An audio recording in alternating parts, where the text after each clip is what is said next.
বর্তমান পৃথিবীর চাহিদা কি বলেন? ইসলাম। সব জায়গায় পতন হয়ে গেছে, সব জায়গায় ধ্বংস হয়ে গেছে। চীনে শান্তি নাই, রাশিয়ার সমাজতন্ত্র শান্তি নাই, পুঁজিবাদ আমেরিকা লস অ্যাঞ্জেলস আল্লাহর গজবে পড়েছে। ক্যালিফোর্নিয়া এখন জ্বলন্ত অগ্নিকুণ্ড হয়ে আছে। সারা বিশ্বের পাপী লোকের সেখানে সমাগম হতো। হলিউডের নায়ক নায়িকারা সেখানে আকাম কুকাম করে বেড়াতো। আল্লাহ সেখানে দাবানল দিয়ে বুঝিয়ে দিচ্ছেন আমার গজব কত হতে পারে। সম্মানিত ভাইয়েরা, ওদের প্রযুক্তি কি কম? ওদের আধুনিক সরঞ্জামাদি কি কম? ওরা কুলাচ্ছে না, পারতেছে না, ওরা ব্যর্থ। তাদের ওই ক্ষতির পরিমাণকে কভার করার জন্য আগামী 10 বছরও আমেরিকা কোমর সোজা করে দাঁড়াতে পারবে না। কে করে দিয়েছেন? ওরা গাজাকে পুড়েছিল, আল্লাহ বললেন আমি তোরে পুড়াই দিলাম, যা তুই গাজাকে পড়বি, আমার গাজাকে পড়বি, তুই আমার পছন্দের বিলাদুন নবী, আমার নবীর শহর, আমার নবীর দেশ ফিলিস্তিনকে তুই জ্বালিয়ে দিয়েছিস, আমি তোকে জ্বালায় দেবো, যা। গজব কার? আসতে বলবেন না, গজব কার? আল্লাহ। একমাত্র শান্তি আছে ইসলামে। শান্তি আছে কি? ইসলাম মানে কি? না, আমরা এটা ভুল বলি। ইসলামের ফলাফল হলো শান্তি, ইসলামের রেজাল্ট কি? শান্তি। আর ইসলাম মানে হচ্ছে আত্মসমর্পণ। যে আত্মসমর্পণ করে সে হচ্ছে মুসলিম। সে কি বলেন তো? মুসলিম। ইসলাম কারো বাবার না। এদেশে কিন্তু বাবার রাজনীতি হয় আর স্বামীর রাজনীতি হয়। আসতে কন কেন? আমরা কথা বললেই তো দোষী হয়ে যাই। আমরা কারো বাবার রাজনীতি করতে চাই না, আমরা কারো স্বামী রাজনীতি করতে চাই না। আমরা মোসারু, গাজারু, বেনামাজি এই নেতৃত্ব আমরা দেখতে চাই না। আমরা দেখতে চাই আমার নবীর নেতৃত্ব। ঠিক কিনা? আমরা কার নেতৃত্ব দেখতে চাই? নবীর নেতৃত্ব আমরা দেখতে চাই। নবিয়ানা দল আমরা করব, আল্লাহর দল আমরা করব। জোরে বলি ইনশাআল্লাহ। নবী ইয়া আইয়ুহাল্লাযীনা আমানু সাল্লু আলাইহি ওয়া সাল্লিমু তাসলিমা। আল্লাহুম্মা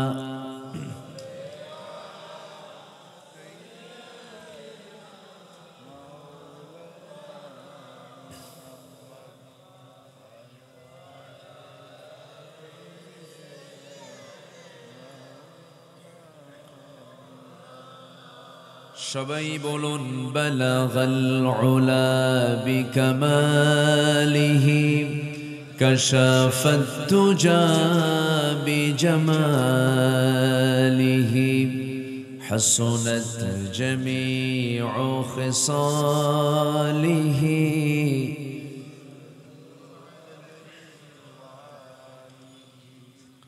সিরাজুল মিল্লাত তুমহি ফখরে দো আলম দিলবারে মৌলা হো। শরীফুল আম্বিয়া নসখাব কুল আদিয়ান দেগর হো। বলগল উলা বিকামালিহি كشفت التجى بجماله حسنت جميع خصاله।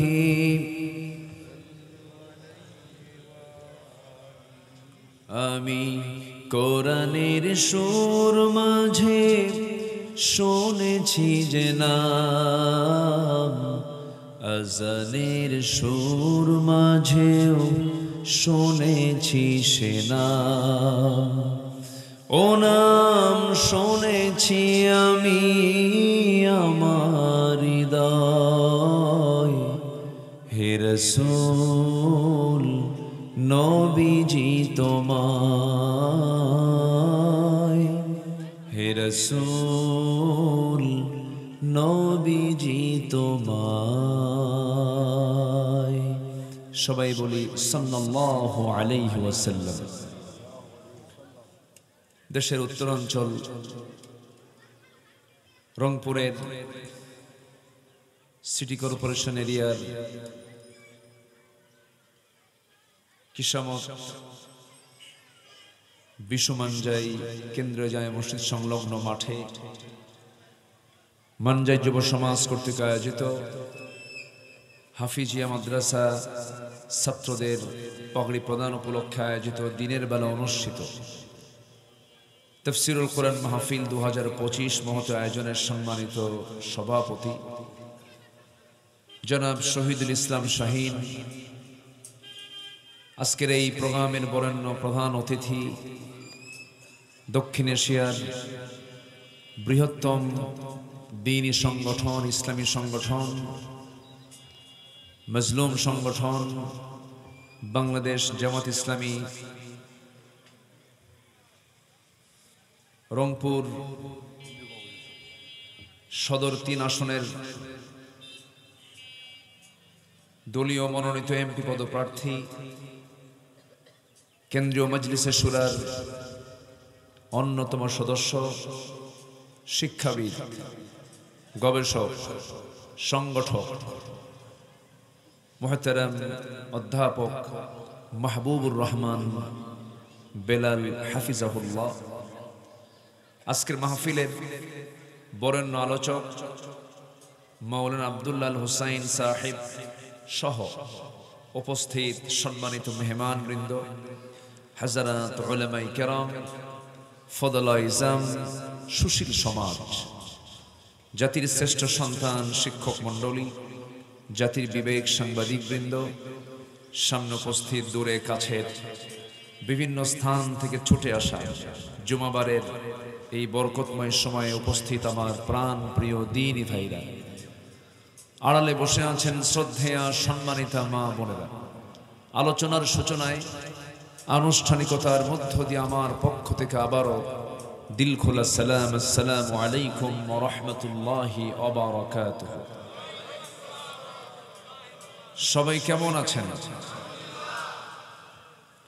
আমাকে প্রশ্ন করলেন, আল্লাহ তো আমাকে আপনার সাথেই বসে রেখেছেন। ভালো আছি আলহামদুলিল্লাহ। আমার আগ দিয়ে আমাদের বেলাল ভাই, আমার ডান পাশে যিনি বসে আছেন, খুব অল্প সময় তিনি যে কথা বলেছেন, ওয়াজের মূল যে নির্যাস উনি নিজেই বলে শেষ করে দিয়েছেন। আমরা ফিলিস্তিন যতটুকু না হুমকির সম্মুখীন ভৌগোলিকভাবে, আমরা তার চাইতে বেশি হুমকির সম্মুখীন হয়ে আছি এখন ভৌগোলিকভাবে। এখানে আমাদের একমাত্র শক্তি হচ্ছে ঈমান, কিন্তু আমার দেশের ঈমান তো বিড়ির কাছেই বিক্রি হয়ে যায়, ঠিক যে অত্যন্ত মুক্ত সদৃশ চমকপ্রদ গভীর তাত্ত্বিক একটা কথা তিনি বলেছেন। এই কথাটা যদি আমরা মাথায় নিতাম, এদেশের রাজনীতির মোড় চেঞ্জ হয়ে যেত, ঠিক কিনা? কারা নতজানু, কারা পরনির্ভরশীলতা নিয়ে থাকে, কাদের নেতৃত্ব পরগাছার মতো, এটা যদি জাতি যদি একটু ডিপলি ভাবত, জাতির নেতৃত্বের পরিবর্তন চলে আসত। যাই হোক, আমরা সচেতন থাকব। পৃথিবীতে সবচেয়ে সচেতন বান্দা যারা হওয়া উচিত ছিল, যারা হলো ঈমানদার, কিন্তু দুঃখজনক পৃথিবীতে আজকে সবচেয়ে অচেতন বান্দা হলো ঈমানদাররা। নাস্তিকরা যা কাউন্ট করে আমাদের, আমরা ওদেরকে চিনি না।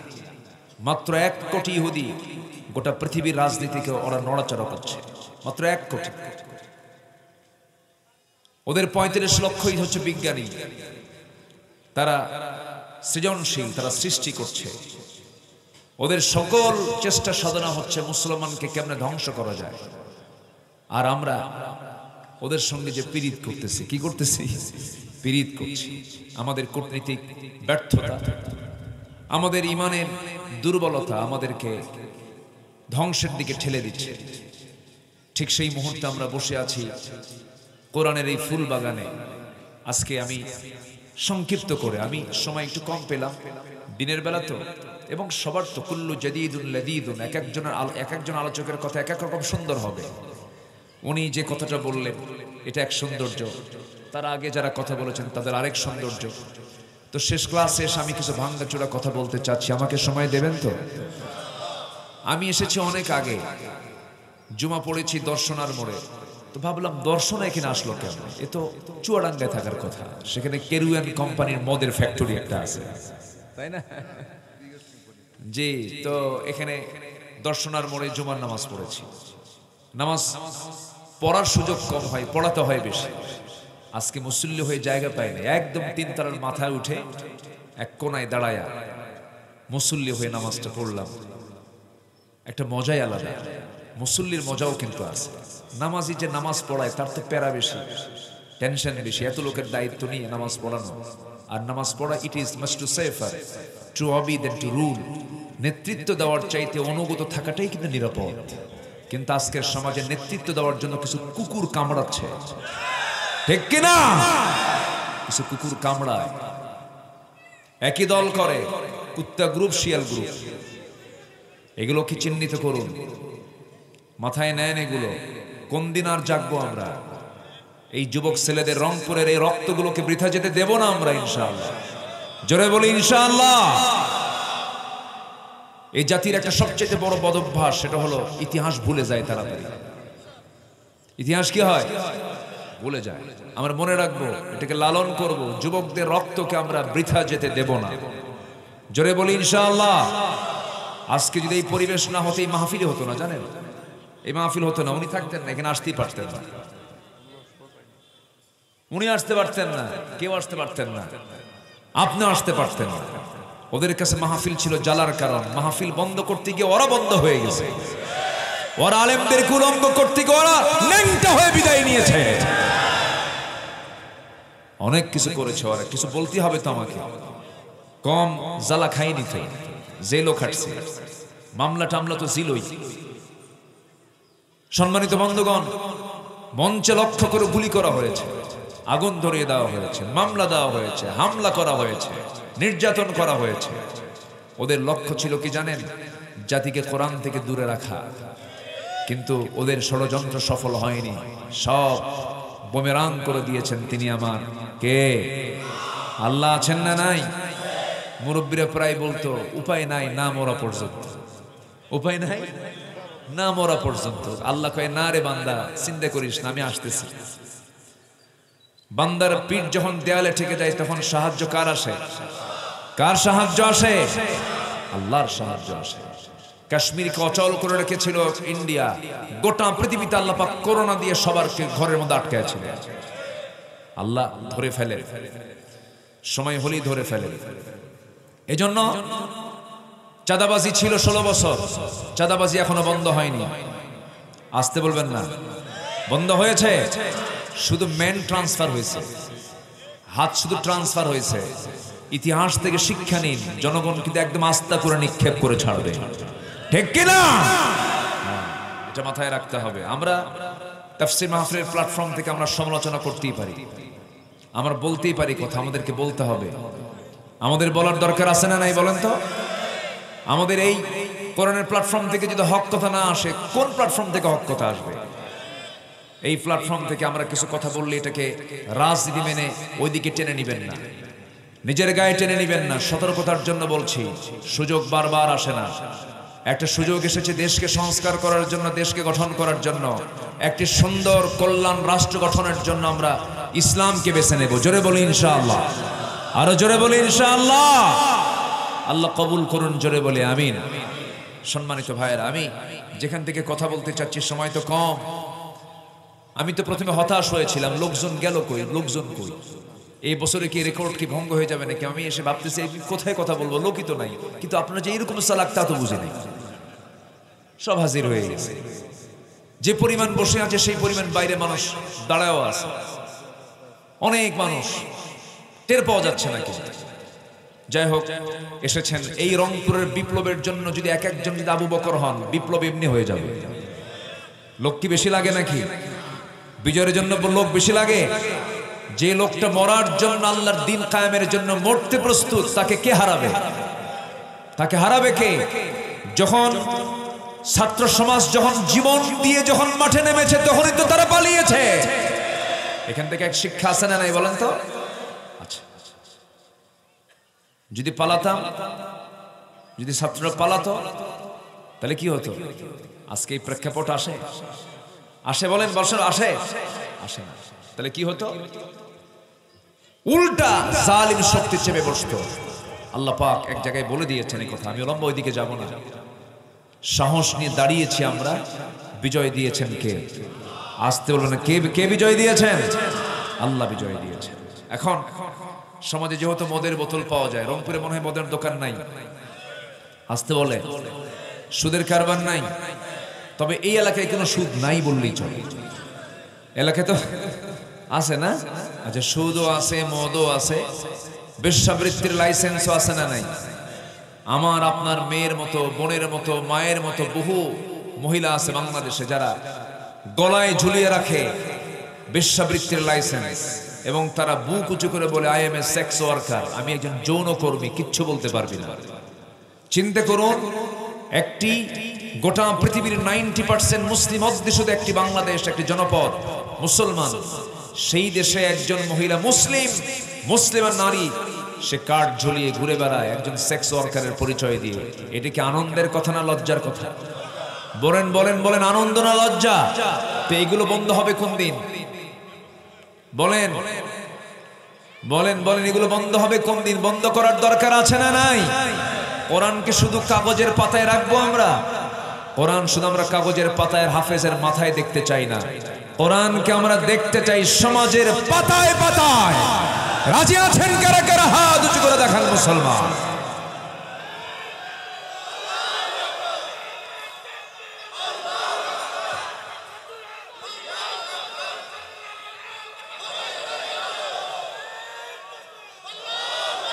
আল্লাহ কবুল করুন, জোরে বলি আমিন। তবে আমার মনে হয় আজকের মাহফিল কমিটি যদি প্রচার একটু বেশি করে করতেন ভালো হতো। প্রচার মনে হয় একটু কম হয়েছে, আমার মনে হয় একটু প্রচার যদি মহানগর ব্যাপী যদি করতেন, তাহলে আজকে এই জায়গায় জায়গা হতো। হ্যাঁ, মহানগরী ব্যাপী হয়নি না? মনে হয় একটু প্রচার একটু কম হয়েছে আমার মনে হয়। আমি তো অবাক হয়ে যাচ্ছি, লোক তো সংকুলন হওয়ার কথা না, একটু প্রচার মনে হয় একটু অনেকে জানে না। আমি তো অনেক জানা লোক আমি দেখতেছি। আমি তো রংপুরে পীরজাবাদ, যোগীপাড়া, তারপরে দেওডোবা, আরো কি কি আছে আশেপাশে আছে না? ভাবতেছেন আমি এমপি না হই এলাকায়, কিন্তু মাহফিল এসে এসে এমপি যা চেনে তার চেয়ে কম অংশ চিনি না, ভালোই চিনি। তো অনেক এলাকার লোক কিন্তু অনেকে খোঁজ পান নাই, আমি এটা টের পাচ্ছি, ফিল করছি। যাই হোক, যে কজন ভাই আমরা এসেছি বলি আলহামদুলিল্লাহ, জোরে বলি আলহামদুলিল্লাহ। মোট কথা হচ্ছে, শোনেন, আমরা সব দেখেছি। আমরা 54 বছর দেশ স্বাধীন হয়েছে, আমরা দেখা শেষ করেছি। শুধু মিথ্যা কথা বলে সব। কি বলেন? কি মিথ্যা? কি আশ্বাস? কি সত্য দিয়েছে না মিথ্যা দিয়েছে? মিথ্যা আশ্বাস দিয়ে শেষ পর্যন্ত আমার প্রবাসী ভাইয়ের রেমিটেন্সের টাকা আবার ওরা পাচার করে নিয়ে চলে গেছে। রেমিটেন্স যোদ্ধারা প্রবাস থেকে টাকা পাঠায়, এরা চুরি করে পাঠায় দিছে বাইরে। শ্রমিকরা জমিতে, কৃষকরা জমিতে শ্রম দিয়ে হাড় হাড্ডি শুকায় ফেলে, শ্রমিকরা গার্মেন্টসে কাজ করতে করতে জীবনটা তামা করে ফেলে। সব অশিক্ষিত শ্রমিক, প্রবাসী, কৃষক সব দেশকে আগায় দিল, আর দেশকে পিছায় দিল ওরা। কি আসতে কোন কেন? শিক্ষিত নামের কলঙ্কে কিছু নরপশুরা। আজকে শিক্ষার ব্যাপক সমস্যা। আজকে অশিক্ষিত ফ্যামিলিতে তালাক বেশি না শিক্ষিত ফ্যামিলিতে তালাক বেশি? বলেন বলেন। তাহলে ওর মূর্খ থাকাই ভালো। ওই শিক্ষার চাইতে মূর্খ থাকাই, যে শিক্ষার ফলাফলে পরিবার জাহান্নাম হয়ে যায়, ওর চাইতে আমার দাদার যুগই ভালো ছিল। তাহলে শিক্ষার মধ্যে ভেজাল আছে না নাই? সব জায়গায় ভেজাল লাগায় রেখেছিল এরা। এরা চেয়েছিল জাতিকে মূর্খ করে আমরা নেতৃত্বের আসীনে সমাসীন থাকবো। আল্লাহ সব ষড়যন্ত্রকে বুমেরাং করে দিয়েছেন। কে করে দিয়েছেন? কে করে দিয়েছেন? এখন নিউ ওয়ার্ল্ড অর্ডার, বর্তমান পৃথিবীর চাহিদা হলো ইসলাম। বর্তমান পৃথিবীর চাহিদা কি বলেন? ইসলাম। সব জায়গায় পতন হয়ে গেছে, সব জায়গায় ধ্বংস হয়ে গেছে। চীনে শান্তি নাই, রাশিয়ার সমাজতন্ত্র শান্তি নাই, পুঁজিবাদ আমেরিকা লস অ্যাঞ্জেলস আল্লাহর গজবে পড়েছে। ক্যালিফোর্নিয়া এখন জ্বলন্ত অগ্নিকুণ্ড হয়ে আছে। সারা বিশ্বের পাপী লোকের সেখানে সমাগম হতো। হলিউডের নায়ক নায়িকারা সেখানে আকাম কুকাম করে বেড়াতো। আল্লাহ সেখানে দাবানল দিয়ে বুঝিয়ে দিচ্ছেন আমার গজব কত হতে পারে। সম্মানিত ভাইয়েরা, ওদের প্রযুক্তি কি কম? ওদের আধুনিক সরঞ্জামাদি কি কম? ওরা কুলাচ্ছে না, পারতেছে না, ওরা ব্যর্থ। তাদের ওই ক্ষতির পরিমাণকে কভার করার জন্য আগামী 10 বছরও আমেরিকা কোমর সোজা করে দাঁড়াতে পারবে না। কে করে দিয়েছেন? ওরা গাজাকে পুড়েছিল, আল্লাহ বললেন আমি তোরে পুড়াই দিলাম, যা তুই গাজাকে পুড়বি, আমার গাজাকে পুড়বি। তুই আমার পছন্দের বিলাদুন নবী, আমার নবীর শহর, আমার নবীর দেশ ফিলিস্তিনকে তুই জ্বালিয়ে দিয়েছিস, আমি তোকে জ্বালায় দেবো, যা। গজব কার? আসতে বলবেন না, গজব কার? আল্লাহ। একমাত্র শান্তি আছে ইসলামে। শান্তি আছে কি? ইসলাম মানে কি? না, আমরা এটা ভুল বলি। ইসলামের ফলাফল হলো শান্তি, ইসলামের রেজাল্ট কি? শান্তি। আর ইসলাম মানে হচ্ছে আত্মসমর্পণ। যে আত্মসমর্পণ করে সে হচ্ছে মুসলিম। সে কি বলেন তো? মুসলিম। ইসলাম কারো বাবার না। এদেশে কিন্তু বাবার রাজনীতি হয় আর স্বামীর রাজনীতি হয়। আসতে কন কেন? আমরা কথা বললেই তো দোষী হয়ে যাই। আমরা কারো বাবার রাজনীতি করতে চাই না, আমরা কারো স্বামী রাজনীতি করতে চাই না। আমরা মোসারু, গাজারু, বেনামাজি এই নেতৃত্ব আমরা দেখতে চাই না। আমরা দেখতে চাই আমার নবীর নেতৃত্ব। ঠিক কিনা? আমরা কার নেতৃত্ব দেখতে চাই? নবীর নেতৃত্ব আমরা দেখতে চাই। নবিয়ানা দল আমরা করব, আল্লাহর দল আমরা করব। জোরে বলি ইনশাআল্লাহ। আল্লাহ সিলেকশন দিয়েছেন, দেখেন কি সুন্দর করে বলে দিচ্ছেন, ক্লিয়ার কাট কথা। ফতুয়া আল্লাহ, বান্দার কোনো ফতুয়া নাই। আল্লাহ রাব্বুল আলামিন বলেন, শারা'a লাকুম মিনাদ-দীনি মা ওয়াসসা বিহি নূহান ওয়াল্লাযী আওহায়না ইলাইকা ওয়া মা ওয়াসাইনা বিহি ইব্রাহিমা ওয়া মূসা وعيسى أن أقيموا الدين ولا تتفرقوا فيه كبر على المشركين ما تدعوهم إليه الله يجتبي إليه من يشاء ويهدي إليه من ينيب جربنا الله أكبر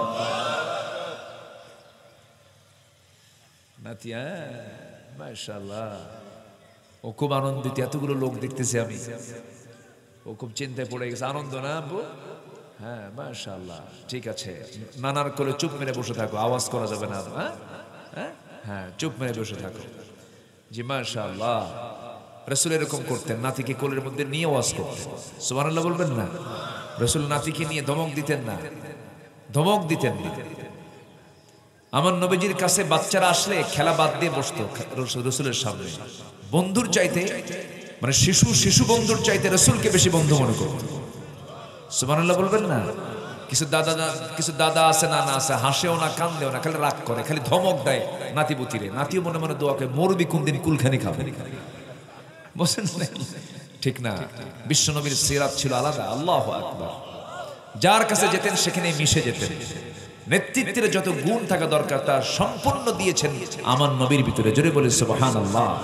আবার মজাও করতেন। এক বুড়ি মহিলাকে বললেন, এই বুড়ি, এ তো জান্নাত পাবে না। বুড়ি তো কান্দে শেষ। রাসূল বলেন, বুড়ি মা আপনি কান্দেন কেন? আপনার মুখে আপনি বলেন আমি জান্নাত পাবো না। কে বলেছে জান্নাত পাবেন না? জান্নাত পাবেন বুড়ি হয়ে নয়, ষোড়শী হয়ে।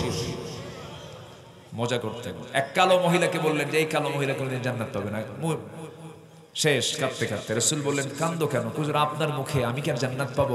জান্নাত তো পাবে, এই কালো সুরত নিয়ে নয়, পূর্ণিমা রাতের চাঁদের মতো চেহারা নিয়ে তুমি জান্নাতে প্রবেশ করবে।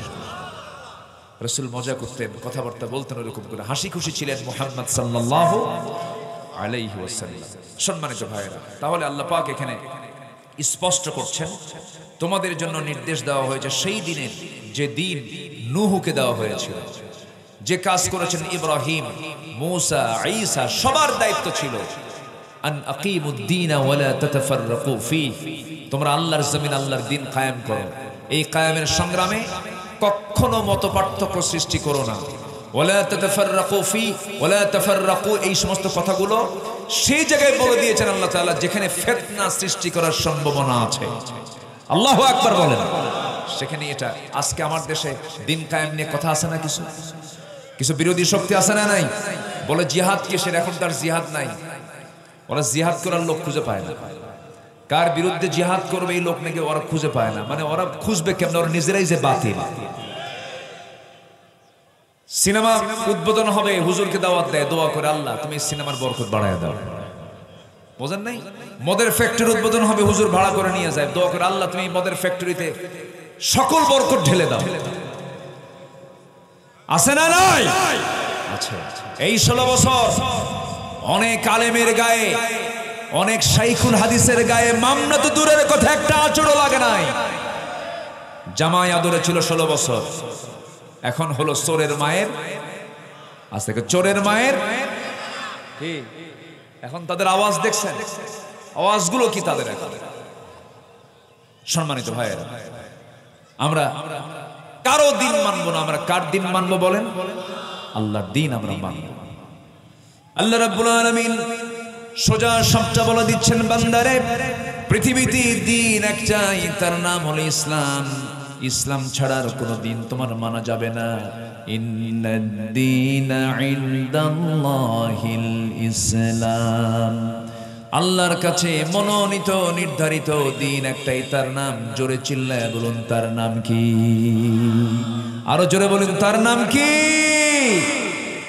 আপনি এখন নিজে নিজে চিন্তা করবেন কোন দল আপনি করছেন, যে দলের নাম ইসলাম না, যে দলের নাম ইসলাম নয়, যে দলের নামের সাথে ইসলাম শব্দ নাই, ওই সমস্ত দল করে জান্নাত পাওয়া যাবে না। আমাকে আপনাকে দল করতে হবে সেই দল যে দলের নামের সাথে ইসলাম আছে, ঠিক কিনা বলেন? কি আছে? ইসলাম আছে। আমরা ইসলামকে নিয়ে থাকতে চাই, আল্লাহ কবুল করুন, জোরে বলি আমিন, আরো জোরে আমিন। সম্মানিত ভাইয়েরা, ইসলাম যতদিন আমার নবীর কাছে, যতদিন এই ওহিটা আসে নাই, কোরআনটা আসে নাই, দিন তিনি পান নাই, ইসলাম তিনি পান নাই, জাহেলি যুগে তার জন্ম হয়েছিল। নবুয়ত পেয়েছেন আমার নবীজি কত বছরে বলেন? বলেন কত বছরে? বলুন তো, আমার নবীর মতো মানুষ কি 40 বছর বসেছিলেন? বসে থাকার মানুষ রাসূল না কর্মঠ? হ্যাঁ, কর্মঠ না? উনি কি অলস ছিলেন? কর্মঠ একজন ব্যক্তি 40 বছর মানে কি কম সময় নয়। চেষ্টা করেছেন, অনেক চেষ্টা করেছেন, 40 বছর পর্যন্ত পারেন নাই, ব্যর্থ হয়েছে। কেন পারেন নাই? তার কাছে কোরআন আসে নাই। বিশ্ব নবীর মতো যদি একজন মানুষ কোরআন ছাড়া চেষ্টা করে যদি ব্যর্থ হন, আপনি সলিমুদ্দি আপনার চেষ্টায় কোনোদিন আপনি সফলতা পাবেন না। এটাই স্বাভাবিক, এটাই স্বাভাবিক আমার ভাইরা। আচ্ছা, ও আচ্ছা, ঠিক আছে, আবার আসেন, উনি আবার আসবেন ইনশাআল্লাহ। জি, কষ্ট হচ্ছে না তো? আলহামদুলিল্লাহ।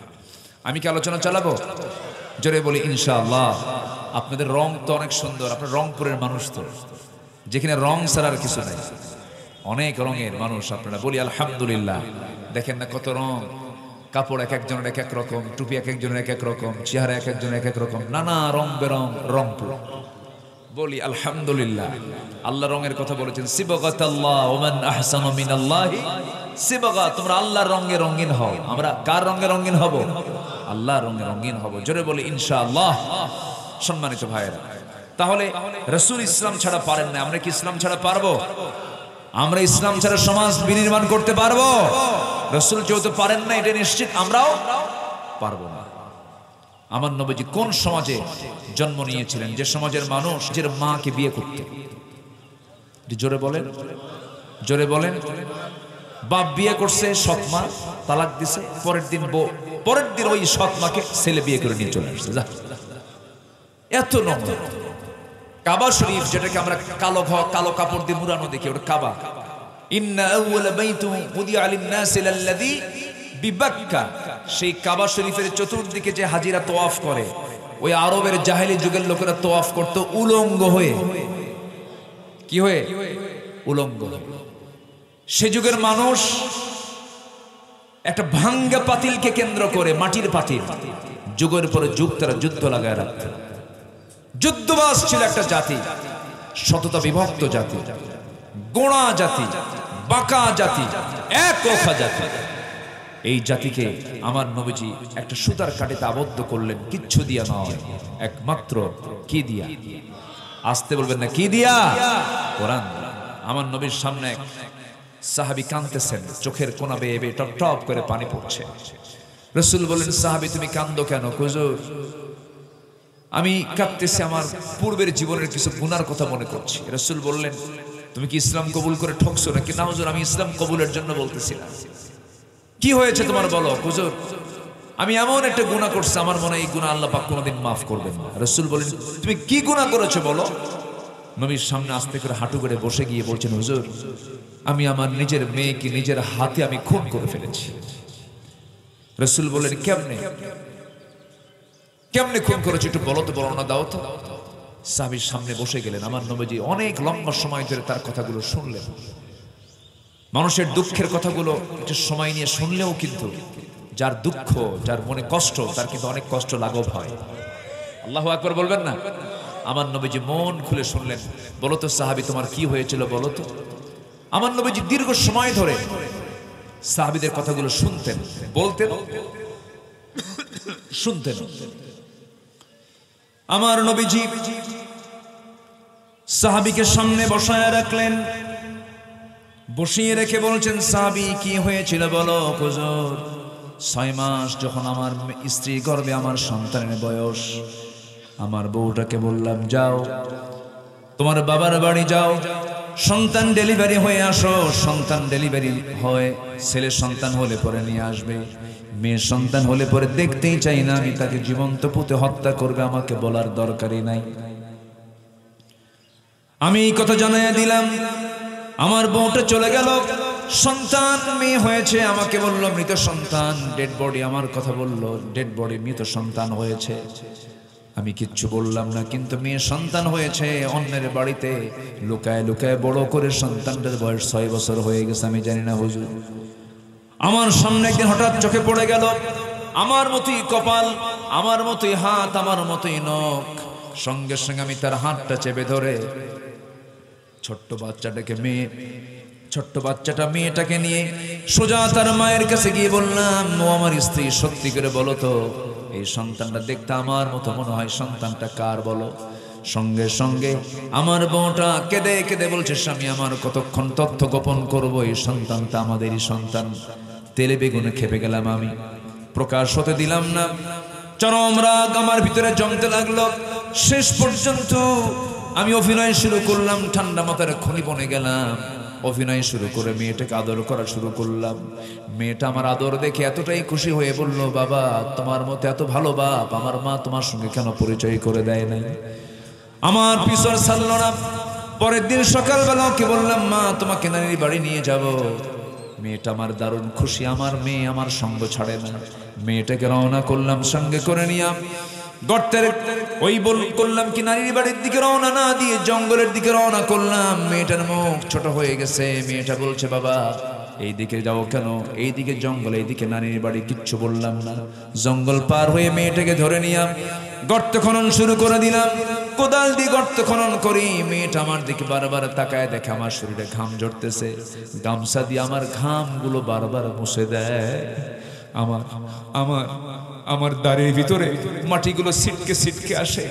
আমি কোদাল মারি, মাটিগুলো এসে দাড়ির মধ্যে ঢুকে যায়। মেয়েটা তার ছোট্ট হাত দিয়ে খিলাল করে করে সেই মাটিগুলো সাফ করে, ঘামগুলো মুছে দিয়ে বলে, বাবা নানির বাড়ি কি যাবা না? কিচ্ছু বললাম না। গর্ত খনন আমার শেষ হয়ে গেল। মেয়েটাকে অভিনয় করে বললাম, মা দেখো তো গর্ত খননটা কেমন হয়েছে। মেয়েটা আমার মুচকি হাসি মেরে গর্তের কাছাকাছি চলে গেছে। গর্তের কাছাকাছি গিয়ে উকি মেরে যখন দেখতে নিয়েছে, সেজদার মতো করে রুকুর মতো করে যখন দেখতে নিয়েছে, আমি পিছন দিকে চলে এলাম। হুজুর আমার পাষাণ হৃদয়ে চুল পরিমাণ ভালোবাসার দাগ কাটলো না। একটা ধাক্কা মারলাম, এক ধাক্কায় মেয়েটা গর্তের মধ্যে উপর হয়ে পড়ে গেল, চিত হয়ে গেল চট করে। দুইটা হাত এক জায়গায় করে বলছে, বাবা বুঝতে পেরেছি আমার মার কথা সত্য।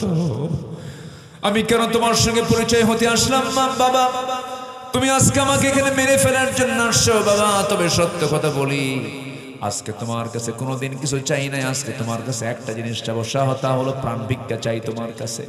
একটা বার বাঁচায় দাও আমাকে, প্রাণে বাঁচায় যদি দাও এই চেহারা অবহেলিত চেহারা আমি মৃত্যুর দিন পর্যন্ত আমি তোমার সামনে আমি হাজির হব না, আমাকে তুমি বেঁচে দাও বাবা।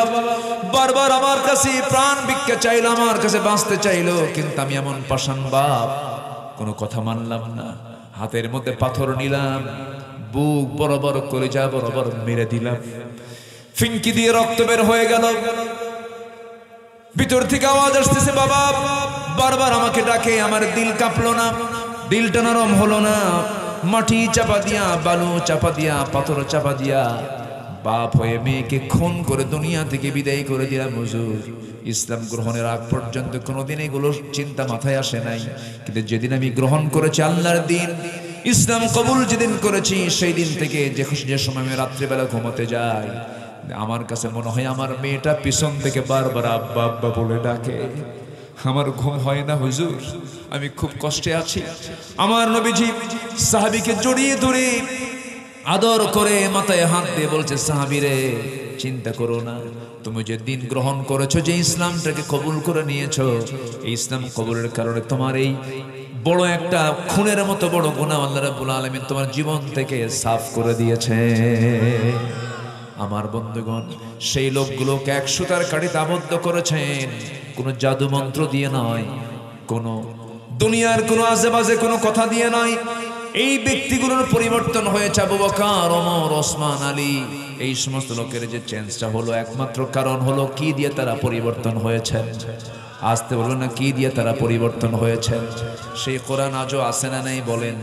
কোরআনকে আমরা মানবো এক জায়গায় না সব জায়গায়? এক জায়গায় না সব জায়গায়? কোরআনকে এক জায়গায় মানবো না সব জায়গায় মানবো? সব জায়গায় মানতে হবে। কোরআন দিয়ে আপনি কি কাজ করবেন সবই আছে এর মধ্যে। জোরে বলি সুবহানাল্লাহ। ব্যবসা, ব্যবসার পদ্ধতি আছে। চাকরি, চাকরির পদ্ধতি আছে। আপনি কৃষি কাজ করবেন, তারও পদ্ধতি আছে। আপনি একজন গবেষক, গবেষণা আছে। সাহিত্যিক, সাহিত্য আছে। আইনজীবী, আইন আছে। রাষ্ট্রনায়ক, রাষ্ট্রের পদ্ধতি আছে। আপনি কি চান, আপনি সব কিছু আছে। জোরে বলি আল্লাহু আকবার। জোরে বলি আল্লাহু আকবার। ফোন বাজে এখানে, রিংটোন বাজতেছে।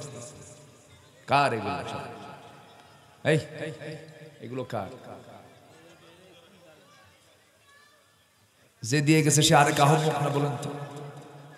সে দিয়ে যাবে, রিংটোন অফ করে দিয়ে যাবে। আমার দিকে তাকান। কষ্ট পাচ্ছেন নাকি আপনারা? কষ্ট পাচ্ছেন? আল্লাহ কবুল করুন। জোরে বলি আমিন। বহুদিন আগে আপনাদের এই রংপুর অঞ্চলে, এই রংপুর অঞ্চলে এক কোন এক মাহফিল, আমি বললাম কোরআনে আল্লাহ পাক সব কিছু বলে দিয়েছেন। তো আমাকে এক মুরব্বী সামনে থেকে দাঁড়ায় বলে, হুজুর এর মধ্যে কি আলুর কথা আছে? আলু রংপুরে কি হয়? আলু হয় না? এই তো আশপাশ দিয়েই তো হয়, প্রচুর আলু হয়। আল্লাহ এত বরকত দিছে আপনাদের। আলুতে এখন সবচেয়ে দামি এখন একটা খাবার, দামি একটা সবজিতে রূপ নিয়েছে। যে আলু আজ থেকে বেশ কয়েক বছর আগে আমার মনে আছে মঈন আহমেদ বলেছিল, বেশি করে আলু খান, ভাতের উপর চাপ কমান। কইছিল না? বলেছিল। সে আলু এখন ভাতের চাইতো, চাউলের চাইতো মাঝে মাঝে দাম বেড়ে যায়, 70-80 টাকা পর্যন্ত হয়েছে। তো আপনারা তো বরকতই আছেন সম্মানিত ভাইয়েরা। এই চিন্তা করে ওই মুরব্বী বলতেছে, হুজুর এর মধ্যে কি আলু আছে? বললাম যে আলু কেন? আলু কি দিয়ে রাখবেন? ও আদাসিহা ওয়া বাসালিহা ওয়া ফুমিহা, আদা, রসুন, পেঁয়াজও আছে। জোরে বলে সুবহানাল্লাহ। সম্মানিত বন্ধুগণ, তাহলে এটা দিয়ে কি সচিবালয় চলতে পারে না? আজ থেকে সচিবালয় চলতে পারে না? DC office, SP office, cantonment চলতে পারে কিনা? যারা বলে কোরআন শুধু ধর্মীয় কিতাব, এটা দিয়ে সব চলবে না, ওদের নতুন করে ঈমান আনতে হবে। আসতে বলবেন না, জোরে বলুন ঠিক কিনা? নতুন করে ঈমান আনা দরকার। বাজে কথাগুলো আমরা শুনতে চাই না কোনো মুসলমানের মুখ থেকে। কোরআনকে আপনি কোন দিকে নিতে চান? সবই আছে কোরআনে। আকাশে আজকে সূর্য কম দেখছি, আকাশে মেঘ, আকাশে কুয়াশা। এই মেঘ কে দিয়েছেন? আসতে বলবেন না, কে দিয়েছেন? মেঘের কথাও কোরআনে আছে। সুবহানাল্লাহ বলবেন না? তাহলে কোরআন যদি শুধু নামাজের কিতাব হয়, মেঘের কথা আসলো কেমনে? নবমণ্ডল নিয়ে কেমনে আল্লাহ পাক বল? মেটেরোলজিক্যাল সায়েন্স, আবহাওয়া বিজ্ঞান নিয়ে আল্লাহ পাক কেমনে কথা বললেন? সুবহানাল্লাহ বলবেন না? আল্লাহ যা বলেছেন কোনোটাই অকাজের জন্য নয়। প্রত্যেকটা ওয়ার্ড, প্রত্যেকটা শব্দ, প্রত্যেকটা বাক্য বান্দার জীবনের জন্য প্রয়োজন। যেরকম সুবহানাল্লাহ। আল্লাহ মশার কথা কোরআনে বলেছেন, মশা।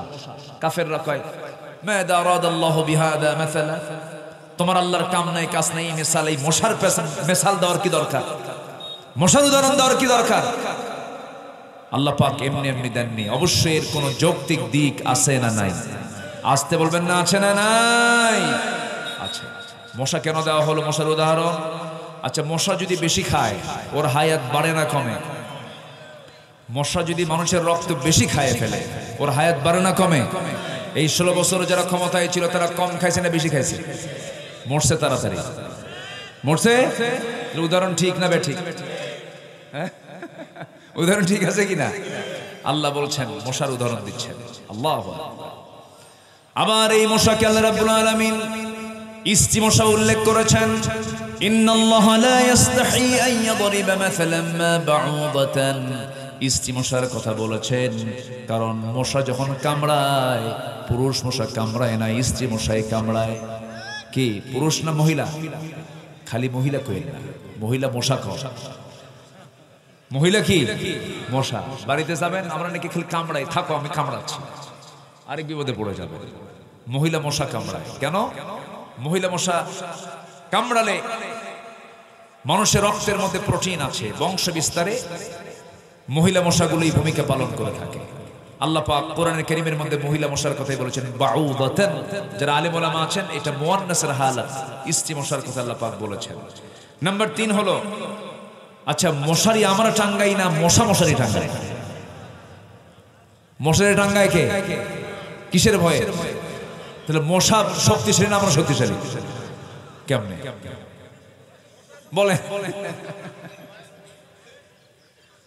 আমরা মশার ভয়ে জেলখানায় ঢুকি, মশার ভয়ে জেলখানায় ঢুকি।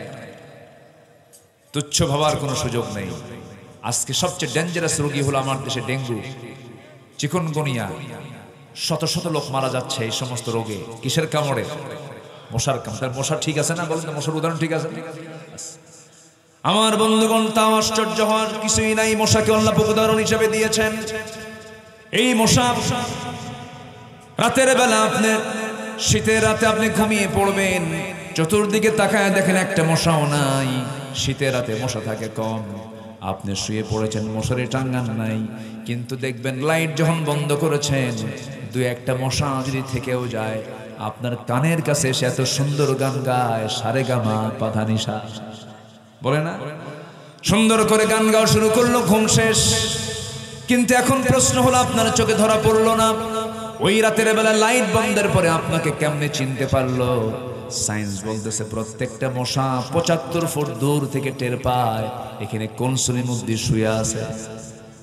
আবার মশা যখন কোনো বান্দার চামড়ার উপরে বসে, চামড়ার উপরে ডাইরেক্ট সেকশনে যায় না, অপারেশনে যায় না, আগে কি করে? অবশ করে নেয়। আগে কি করে নেয়?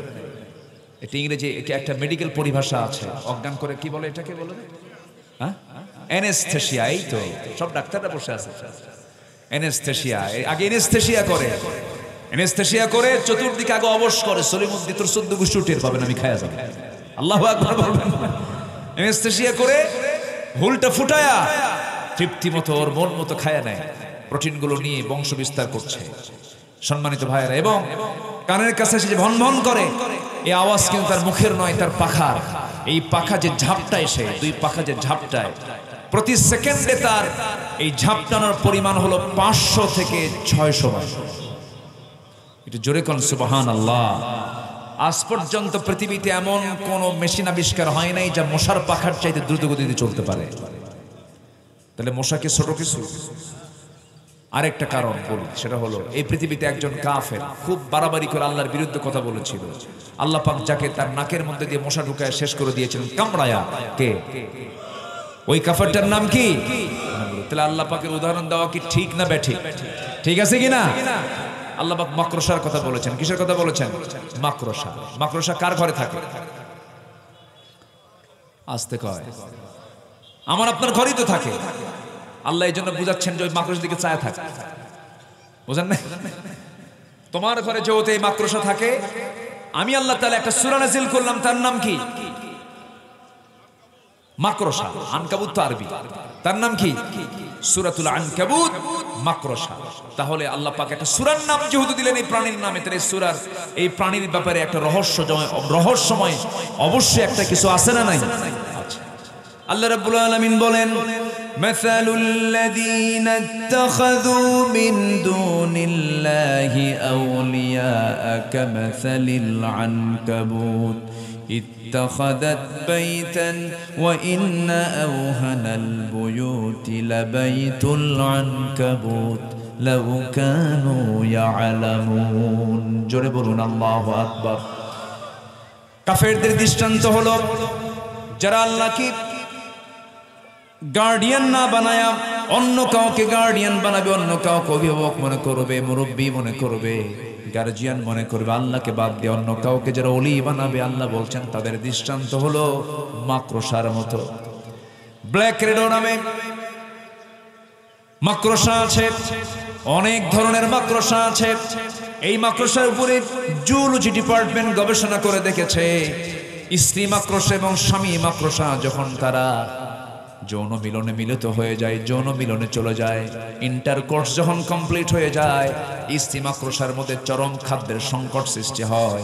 সেই খাদ্যের সংকট সৃষ্টিকে পূরণ করার জন্য, খাদ্যের সংকটকে পূরণ করার জন্য স্ত্রী মশা শেষ পর্যন্ত স্বামী মশাকে কামড়ায় মেরে ফেলে, তার দেহ বসে সে খেয়ে ফেলে।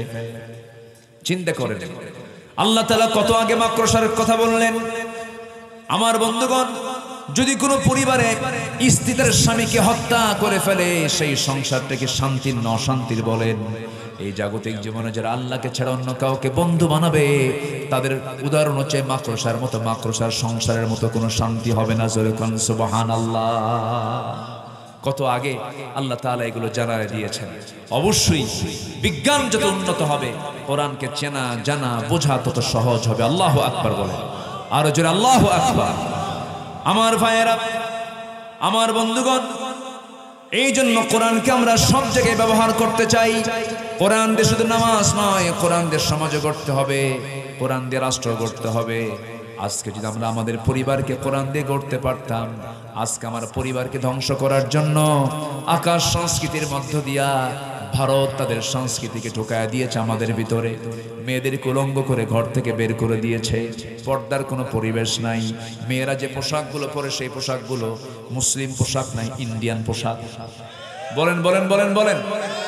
আমরা বলতেছি আমরা মুসলমান, কিন্তু সব সংস্কৃতি ইন্ডিয়া দখল করে ফেলেছে। এই সমস্ত সংস্কৃতির আগ্রাসন থেকে বাঁচার জন্য প্রত্যেকটা নারীর হাতে, প্রত্যেকটা মায়ের হাতে, সবার হাতে তুলে দিতে হবে কিসের শিক্ষা? বলুন, আসতে বলবেন না, কিসের শিক্ষা দিতে হবে? আমার দাদি ভালো ছিলেন, আপনার দাদি ভালো ছিলেন। দাদির যুগে দাদিরা, তাদের যোগ্যতা ছিল, তাদের কোয়ালিফিকেশন ছিল, তারা কোরআনটাকে সহি করে পড়তে পারতেন। দাদা যেদিন বিয়ে করতে গেছেন, দাদিকে আগে বলেছে কোরআন পড়তে পারো নাকি? কোরআনটা আগে তেলাওয়াত শুনেছে, সূরা ফাতিহা শুনেছে। আর এখন ছেলেরা যখন মেয়েদেরকে বিয়ে করতে যায়, সবাই মিলে আগে প্রশ্ন করে, ল্যাপটপ বুঝো নাকি, কম্পিউটার বোঝো নাকি, অমুক প্রোগ্রাম জানো নাকি, অমুক প্রোগ্রাম জানো নাকি? আমার বন্ধুগণ, এই আধুনিক দুনিয়াতে, এই আধুনিক সভ্য আমরা বলি, কিন্তু অসভ্য আজকে দুনিয়াটা কাপড় পরা বিশ্ব না উলঙ্গ বিশ্ব? বলেন বলেন বলেন। আজকের এই দুনিয়া কি কাপড় পরা না উলঙ্গ দুনিয়া? এই উলঙ্গ দুনিয়াতে আমার আপনার সন্তানকে অবশ্যই সিকিউরিটির সাথে রাখার দরকার আমাদের প্রত্যেকের, আছে না নাই? আসতে বলবেন না, আছে না নাই? যুবকরা, তোমরা দেশের পরিবর্তন এনেছ, আমি তোমাদের উদ্দেশ্যে কিছু বলতে চাই। তোমার গ্রামকে তুমি পাহারা দাও।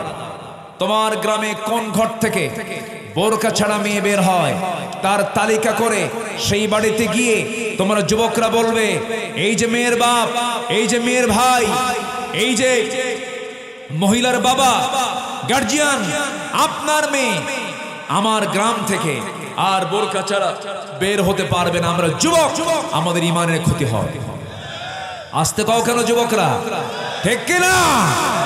এরপরে আপনার গ্রামের মাতব্বর নামাজ পড়ে না, আপনি তার মাতব্বরই মানবেন। হ্যাঁ, বলবেন চাচা যা চলে গেছে চলে গেছে, এখন থেকে নামাজ ধরেন। নামাজ ধরবেন, মাতব্বরি করবেন, নামাজ পড়বেন না, মাতব্বরি ছুটায় দেবেন। আসতে কান কেন? নামাজ আছে, চরিত্র আছে, নামাজ নাই, চরিত্র নাই। এই বিষয়ে সতর্ক থাকার দরকার আছে না নাই? আমরা সব কিছু দেখে শেষ করেছি। আমরা আমাদের গ্রামকে ঠিক করব। ৬৪,০০০ গ্রামকে যদি যুবকরা যদি মাথায় নিয়ে যদি একটু গ্রামকে সাজায় না ইসলাম দিয়ে, কোরআন নিয়ে, আগামীর দিন আমার দেশে কোরআনের দিন, সেই দিনকে কায়েমের জন্য যদি প্রয়োজন রক্ত দিতে হয় রাজি আছেন? জীবন দিতে হয় রাজি আছেন? রাজি আছেন কারা কারা? হাত উঁচু করে দেখান মুসলমান।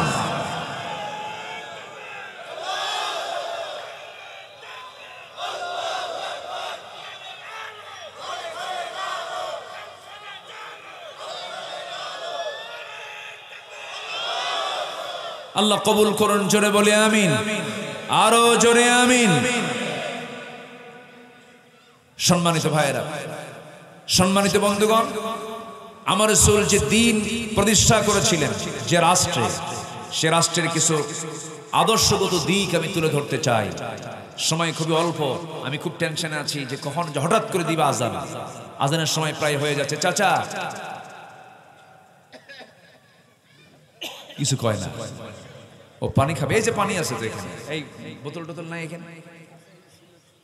আরে মোর, এই যে চাচা, এই যে চাচা, এই যে পানি পানি। ও ওয়াশ, ওনার মাইনাস দরকার, প্লাস না। ওনার কি দরকার? মাইনাস। আমি চাইছিলাম, ভাবছিলাম যে প্লাস লাগে কিনা, যে না, বয়স্ক মানুষ। জি আল্লাহ তুমি তাকে ভালো রাখো, জোরে বলি আল্লাহুম্মা আমিন। এত সুন্দর মানুষ আপনারা, আলহামদুলিল্লাহ।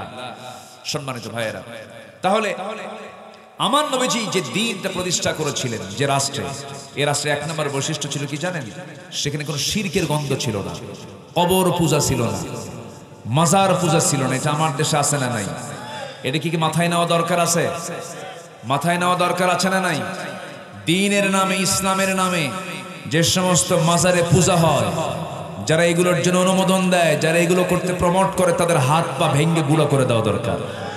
ওরা পরিকল্পিত সন্ত্রাস, ওরা পরিকল্পিত কি সন্ত্রাস। ওরা কিন্তু এক একটা ডাকাত। কিন্তু আমি কেন বললাম জানেন? আমি খান জাহানের রহমতুল্লাহ আলাইহি সেই বাগেরহাটে, সেখানে তিনি শুয়ে আছেন। আমি একদিন ওদিকে যাচ্ছিলাম, ভাবলাম যে যাচ্ছি সাথে একটু কবরটা জিয়ারা করি। সামনে পেলাম কি কবর, পাইলে পরে সালাম দিতেন মুহাম্মদ সাল্লাল্লাহু আসসালামু আলাইকুম ইয়া আহলাল। যেগুলো কবর না, ওগুলো যেগুলো মাজার, তাহলে কি করবেন আপনি বলেন? কি করবেন? যেগুলো আল্লাহ রাসূল বলেছেন আসসালামু আলাইকুম ইয়া আহলাল কুবুর, যেগুলো কবর নাম না, মাকবারা না। আমার নবীর কবরের নামও কিন্তু মাজার না, আমার নবীর কবরের নাম মাকবারা, মাকবারাতুন নবী সাল্লাল্লাহু। আমার নবীর কবর মাজার হয় না। আর আমার দেশের বিশেষ লোক মারা গেলে কি হয়? মাজার শুধু না, মাজার শরীফ, মাজার শরীফ।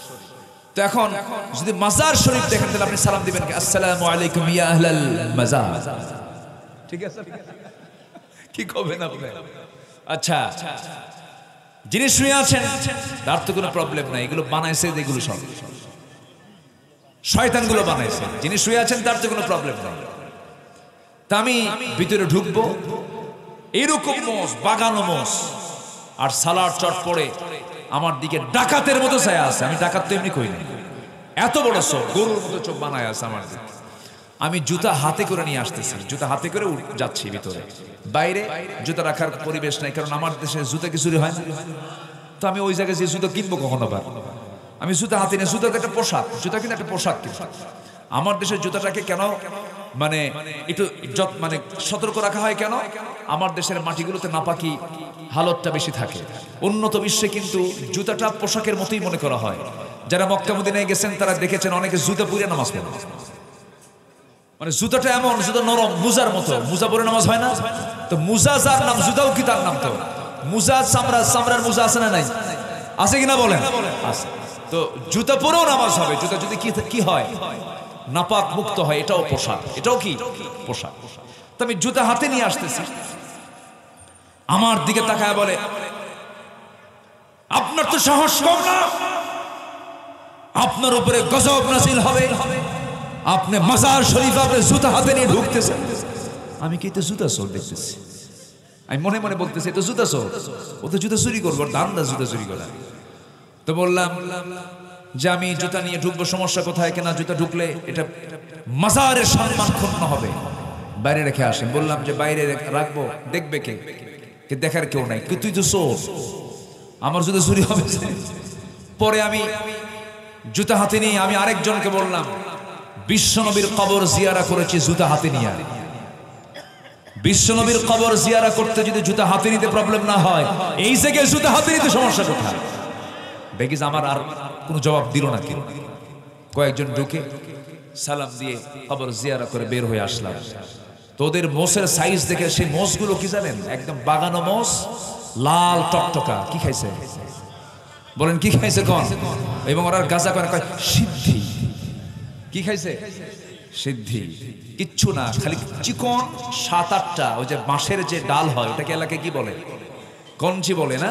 ওই কঞ্চিগুলো চিকন 7-8টা এক জায়গায় করে, কোনো কথা নাই, একদম পিছনে যেখানে গোশত বেশি, বোঝেন নাই? যেখানে পিছনে যেখানে গোশত বেশি, একদম উপর জুবরি উপর কইরা কয়েকটা মারলেই সব ভণ্ডামি দূর হয়ে যাবে, ঠিক কিনা? সব দুষ্টামি এগুলো ইবলিসের পাঠশালা। কবর কোনো পাওয়ার জায়গা নয়, কবর কোনো চাওয়ার জায়গা নয়। চাওয়ার জায়গা কে? আসতে চাওয়ার জায়গা কে? আমরা আল্লাহর কাছে চাবো। আল্লাহ বলেন, বান্দা আমি দুনিয়ার আকাশে চলে আসি শেষ রাত্রিতে, তুই আমার কাছে মাফ চা, আমি তোকে মাফ করে দেব। সুবহানাল্লাহ। এই হাদিসটা যখন আমি পড়ি, আমি মনে করি আল্লাহ তুমি আমার এত ভালোবাসো। আমি দুনিয়াতে, আসেন চাচা, আমি দুনিয়াতে, আর আমার আল্লাহ আরশে আজিম। আমার আল্লাহ কোথায়? আরশে আজিম। আরশে আজিম কি এ পাড়া ও পাড়া?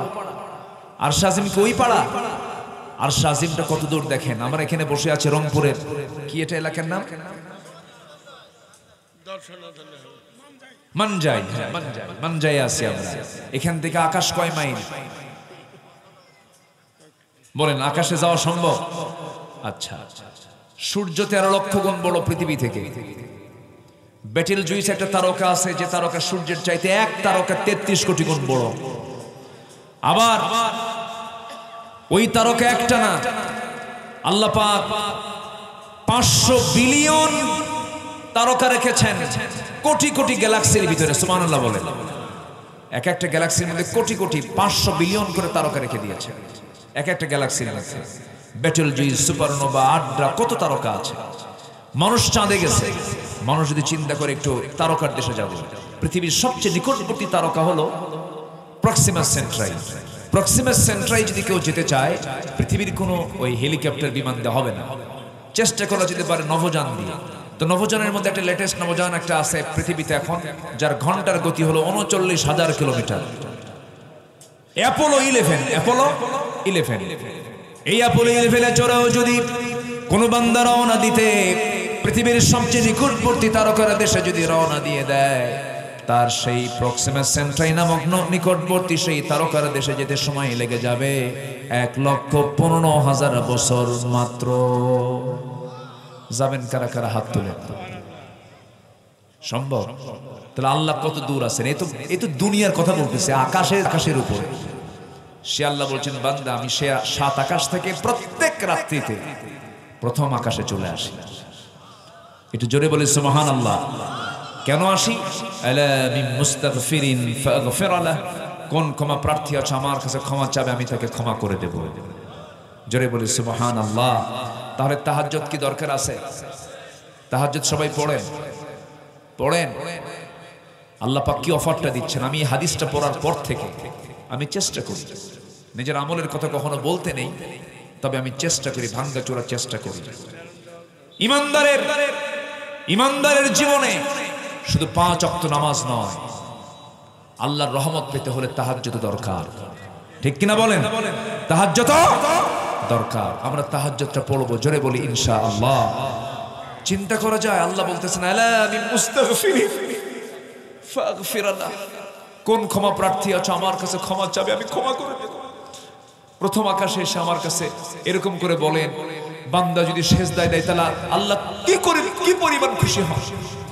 আল্লাহ সেই 7 আকাশ থেকে প্রথম আকাশে সেই কথাটা বারবার বলেন। বান্দার কথার সাথে যদি আল্লাহর কথার মিল হয়ে যায়, ওই বান্দার ঠিকানা জান্নাত হয়ে যাবে। 2 রাকাত নামাজ, 4 রাকাত নামাজ, তাহাজ্জুদ পড়বো না আমরা ইনশাআল্লাহ? আল্লাহ কবুল করুন। ভাইরে, পৃথিবীতে বন্ধু কেউ না। কত রাত, কত সময়, কত ঘন্টা পার করে দেয় এখানে সেখানে। আমরা যদি একটু সেজদায় কাটিয়ে দিতে পারতাম, আমরা যদি সেজদায় যদি একটু আল্লাহকে সময় দিতে পারতাম, কি যে মূল্যবান কাজ এগুলো। একদিন আমরা অবশ্যই টের পেতাম যে আল্লাহ এই কাজগুলো আমরা করে আসছে বলেই আজকে আমাদের এই পুরস্কার। আল্লাহু আকবার বলে। আসুন আমরা এই মস্তকটাকে বেশি সেজদার কাজে লাগাই। জোরে বলি ইনশাআল্লাহ। কাকে সেজদা দেব আমরা? 5 ওয়াক্ত নামাজ পড়বেন কারা কারা একটু হাত তুলে দেখান দেখি। জোরে বলি ইয়া আল্লাহ, আরো জোরে বলি ইয়া আল্লাহ। আমাদেরকে 5 ওয়াক্ত সালাত আদায় করার তৌফিক তুমি আল্লাহ দিয়া দাও। জোরে বলি আমিন, আরো জোরে আমিন, আরো জোরে আমিন।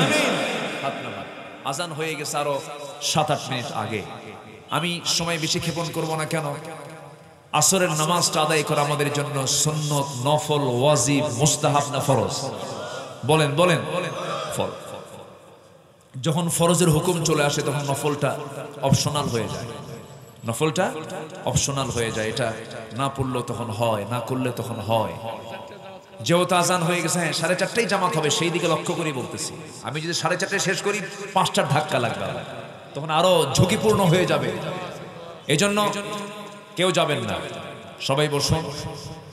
আমি সবার কাছে একটু আরজ করব, একটা লোক নড়বেন না। দিবেন না সমস্যা নাই, দিয়েন না।